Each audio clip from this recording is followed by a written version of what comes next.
Hello, and welcome to Randy Mabe's Astrotheology Mixtape Podcast. For those listeners who are not familiar with astrotheology, astrotheology tries to explain that the worlds of religious and mythological stories are astrological allegories based upon the personification of the sun, the moon, the stars, and the planets. In this podcast, we will focus on the artist Jimi Hendrix and his songs Voodoo Child's Slight Return and Purple Haze. To support my thesis that Jimi Hendrix songwriting is influenced by mythology and astronomy, I'm going to play a portion of an interview Hendrix did with Melody Maker magazine. When asked about his future plans, Hendrix said, "I'd like to take a 6-month break and go to a school of music. I'm tired of trying to write stuff and finding that I can't, and I want to write mythology stories set to music based on a planetary thing and my imagination in general." The constellation Orion has many characteristics. One is that he is a giant. As a giant, Orion is standing next to the Winter Triangle, or as we shall see, a mountain. Well, I stand up next to a mountain and chop it down with the edge of my hand. The song Purple Haze has many references to Orion, and the song introduces events that occur during the winter solstice. In the book Jimi Hendrix, The Stories Behind Every Song, David Stubbs says Hendrix's girlfriend recalls that he first got the germ of the notion when he visited Speaker's Corner, and the sight of a place card reading Jesus Saves triggered off a couplet with Purple Haze. Hendrix himself said the song derived from a dream that I was walking under the sea.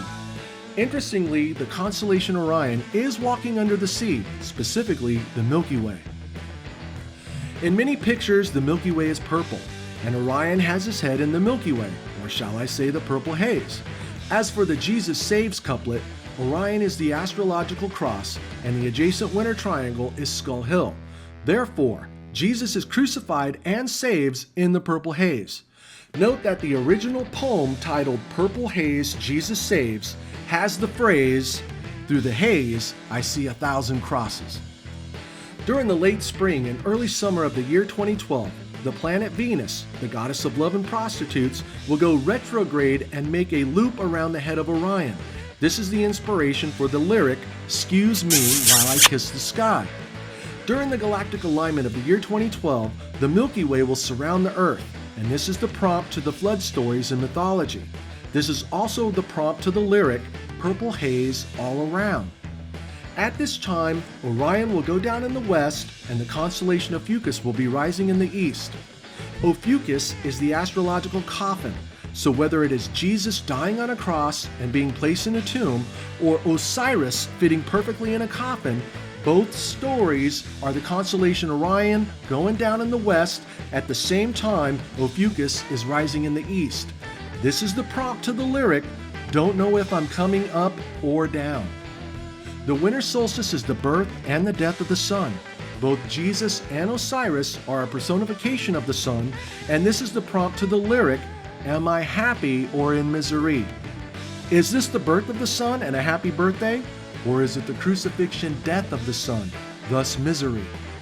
In the myth of Osiris, Isis cast a spell on Osiris so he can be resurrected.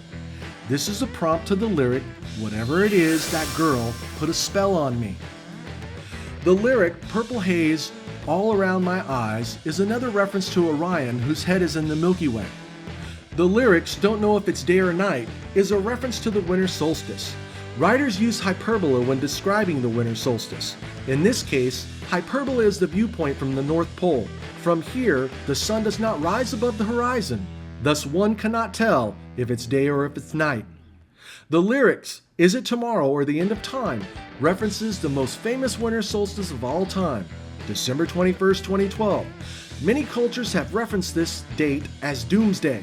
However, few analysts have concluded that the end of the world is an astrological allegory, such as the previously mentioned flood story. In summary, Hendrix primarily uses the constellation of Orion as a prompt for these songs. In the next podcast, I will analyze the Beatles doing the same thing in the song Fool on the Hill.